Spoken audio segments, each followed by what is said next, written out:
कैसे हो मेरे सभी भाई बहनों। उम्मीद करता हूँ कि प्रभु यीशु मसीह के अनुग्रह से आप सभी अच्छे होंगे। तो फिर से स्वागत है आप सभी का मेरे चैनल मसीह की बातें में। तो जैसा कि आप सभी जानते हैं कि हम सब मिलकर हर बार कुछ बाइबल के ज्ञान और भेदों को सीखते हैं। वचन भी कहता है कि विश्वासियों की संगति में हमेशा बने रहो, क्योंकि ऐसा करने से मेरे लोगों हमारा विश्वास दिन प्रतिदिन परमेश्वर में बढ़ता ही जाता है, जिससे हमारा आत्मिक जीवन का भी उन्नति होता है। तो आज का वीडियो हमारे युवा नौजवानों के लिए है, जो अपनी जवानी के दिनों को बुरे बुरे कामों में बर्बाद कर रहे हैं, जबकि परमेश्वर का उनके लिए कुछ और ही प्लान है, जो कि उत्तम है और अच्छा है। तो चलिए हम वीडियो को शुरू करते हैं और जानते हैं कि परमेश्वर युवाओं से क्या चाहते हैं।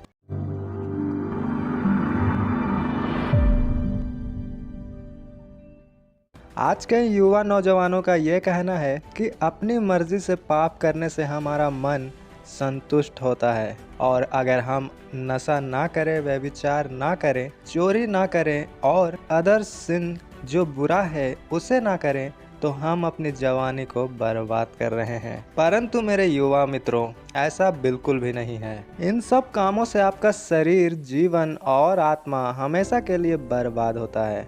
तो इन पापों को करने के द्वारा आपकी जवानी नाश और बर्बाद होती है, क्योंकि परमेश्वर नहीं चाहते हैं कि आप इन बुरे पापों में फंसो और शैतान आपको कंट्रोल करे। वो चाहते हैं कि आप अपनी जवानी के दिनों में परमेश्वर के गवाह ठहरे और दूसरे जवानों के लिए आदर्श बने। लोग आपको देखकर कुछ सीखें और आपके द्वारा परमेश्वर की महिमा हो। बाइबल हमें सिखाता है, तीमुथियुस की पुस्तक 4 अध्याय का 12 वचन में इस प्रकार लिखा है, कोई तेरी जवानी को तुच्छ न समझने पाए, पर वचन और चाल चलन और प्रेम और विश्वास और पवित्रता में विश्वासियों के लिए आदर्श बन जा। हालेलुया। दोस्तों, बाइबल हमें कहता है कि आदर्श बन जा। आमीन। तो आदर्श कैसे बने हम? वो तो तब होगा जब हम नशा छोड़ेंगे, व्यभिचार छोड़ेंगे, और जब हमसे ये सब छूटेगा तभी हम वचनों में लिखे चीज़ों की ओर बढ़ेंगे। जैसा कि लिखा है, वचन, चाल चलन, प्रेम, विश्वास और पवित्रता में। और जब आप इन चीज़ों में रहेंगे, फिर कोई आपकी जवानी को तुच्छ नहीं समझेगा, और फिर आपके मोहल्लों में लोग बॉलीवुड के हीरो हीरोइन के फैन नहीं बल्कि आपका फैन बनना पसंद करेंगे। और ख़ास बात दोस्तों, जब हम वचन में बढ़ते हैं तो हम ठट्ठा मजाक नहीं करते हैं, जो दोस्तों में इकट्ठे होकर किया जाता है। किसी लड़की के लिए या किसी के लिए भी वचन पढ़ के हमें मालूम होता है कि क्या हमें करना चाहिए और क्या नहीं, क्योंकि वचन हमें सिखाता है कि धन्य है वो जो ठट्ठा करने वालों की मंडली में नहीं बैठता। तो युवाओं को मैं ये कहना चाहूँगा कि अगर आप लड़की हो तो आपको ऐसा होना चाहिए कि लड़के आपको देखकर अपनी नज़रें रिस्पेक्ट के साथ झुका लें, और कुछ बोलने से पहले आपको रिस्पेक्ट के साथ ग्रीट करें और एक रिस्पेक्टेड पर्सन की तरह बात करें आपसे। और अगर आप लड़के हो तो मैं आपको एक शायर के द्वारा कहना चाहूँगा कि एक शायर ने लिखा था कि आपका कैरेक्टर ऐसा होना चाहिए कि लड़कियां आपको देखकर अपना दुपट्टा नहीं बल्कि जुल्फे ठीक करें। और मेरे लोगों, जब आप ऐसा करोगे तो वचन पूरा होगा, और जब वचन आप पूरा करोगे तो इसका मतलब है आप परमेश्वर की इच्छा पूरा करोगे। और जब आप परमेश्वर की इच्छा पूरा कर ही रहे हो तो वो भी तो आपकी ही इच्छा पूरी करेगा ना, क्योंकि जो कुछ हम मसीह में बोते हैं वही काटने को हमें मिलता है। ये मैं नहीं दोस्तों, वचन कहता है, और परमेश्वर अपने वचन के द्वारा हमसे कहते हैं। भजन संहिता 103 अध्याय का 5 वचन में, वही तो तेरी लालसाओं को उत्तम पदार्थों से तृप्त करता है, जिससे तेरी जवानी उकाब की नाई नई हो जाती है। तो यहाँ वचन कहता है दोस्तों, वही तो तेरी लालसाओं को उत्तम पदार्थों से तृप्त करता है। लेकिन हम सोचते हैं कि जब तक हम पाप नहीं करेंगे हमारी लालसाएं पूरी नहीं होगी, इसलिए हम पाप करते हैं और लड़कियों के चक्कर में पड़ जाते हैं और लड़कियां लड़कों के चक्कर में पड़ जाती है और वो लोग एक दूसरे के बारे में कहने लगते हैं कि इससे अच्छा तो हमको मिलेगा ही नहीं। पर वो ये भूल जाते हैं कि हमारे बाइबल का परमेश्वर हमारे लिए किसी बहुत ही अच्छे को नियुक्त किया है जिसको हम अभी नहीं जानते। और वो कहते हैं समय आने पर मैं वो भेद तुम पर प्रकट करूंगा जिससे तुम अभी नहीं जानते। और कुछ लोग ऐसे हैं जो सोचते हैं कि अगर हम अपने कामों के अंदर चोरियां ना करें तो केटीएम बाइक कैसे लेंगे, घर कैसे बनाएंगे। परंतु परमेश्वर इसके विपरीत हमारे लिए लग्जरी गाड़ियों का और अच्छे बड़े से घर का प्रबंध किए हुए थे जिसको हमने अपने इच्छाओं के अनुसार चलने के द्वारा ठुकरा दिया। इसलिए वो हमसे चाहते हैं कि हम इन शारीरिक कामों से भागें और परमेश्वर की सेवा में ध्यान लगाएं। और वो ये इसलिए नहीं चाहते हैं कि हमें बोर करें, परंतु इसलिए कि वो हम पर अपना प्रेम प्रकट कर सके।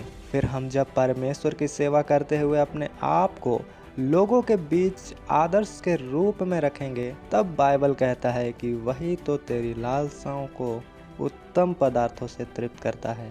परंतु दोस्तों, हम जिसे पाप करने की आदत लगी है, हम अपने पिता के पास आते ही नहीं जिसने सब कुछ हमारे लिए नियुक्त करके पहले से ही रखा है। वो कहता है कि कब मेरे बच्चे आएं और मैं उन्हें ये सब दूं जो मैंने उनके लिए संभाल कर रखा है।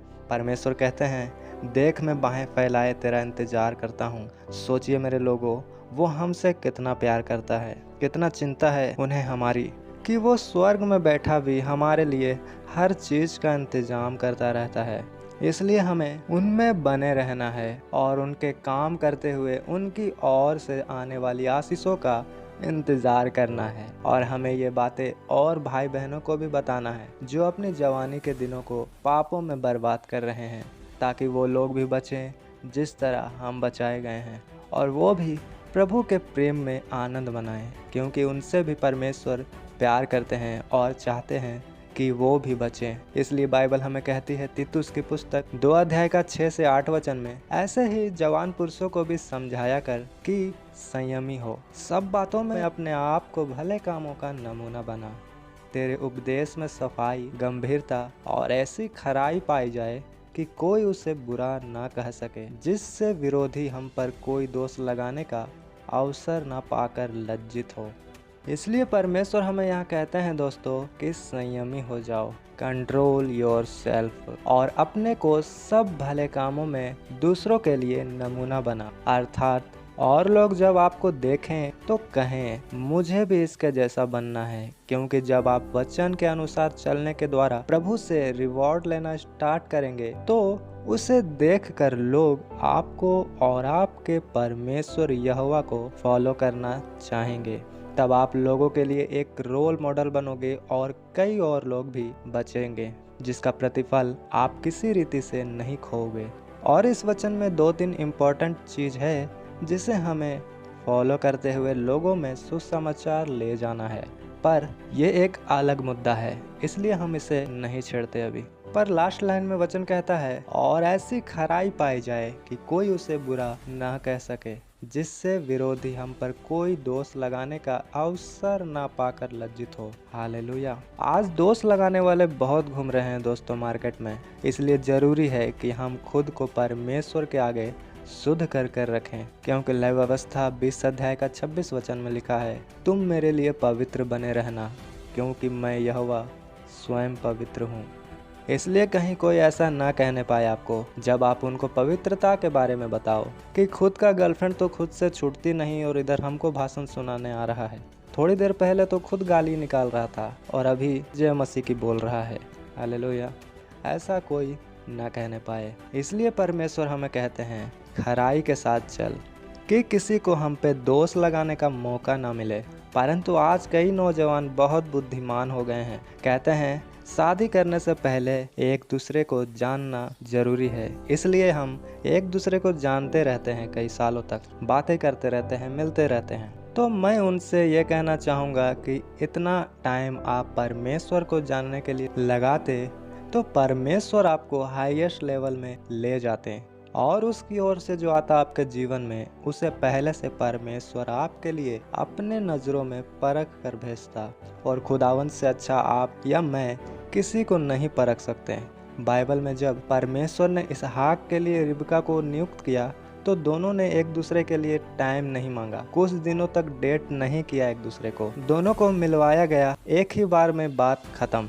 दोनों ने परमेश्वर के चुनाव का आदर किया, परंतु वहीं सालों बाद उनका ही पुत्र याकूब अपनी आंखों के हिसाब से चुनाव करने के द्वारा और शरीर के अनुसार चलने के द्वारा 14 सालों तक कष्ट भोगता रहा, दुख सहता रहा। और वही ऐसी बीवी निकली जिसके लिए उसने इतना कष्ट सहा। उसी ने अपने बाप के घर से पराये देवता का मूर्ति को चुरा के अपने घर ले आई, अर्थात उसने श्राप को भी याकूब के घराने में ले आई खुद के साथ। क्योंकि हम सब जानते हैं कि यहोवा परमेश्वर हाथ की बनाई हुई मूर्तियों से कितना नफरत करते हैं। इसलिए मेरे जवान भाई बहनों, हमें आँखों की और मन की अभिलाषाओं के द्वारा नहीं चलना चाहिए, क्योंकि इन कामों में जीवन बिल्कुल भी नहीं है।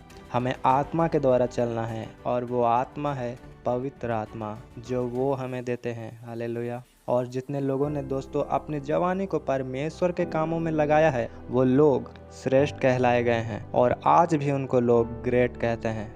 चाहे वो यूसुफ हो, दाऊद हो, सैमुअल हो या प्रभु यीशु मसीह हो, सब ने जवानी में ही वचन को फॉलो किया और आज तक लोगों के लिए आदर्श बन गए। तो आज के लिए इतना ही दोस्तों, हम फिर मिलेंगे किसी और टॉपिक में किसी और वीडियो के साथ।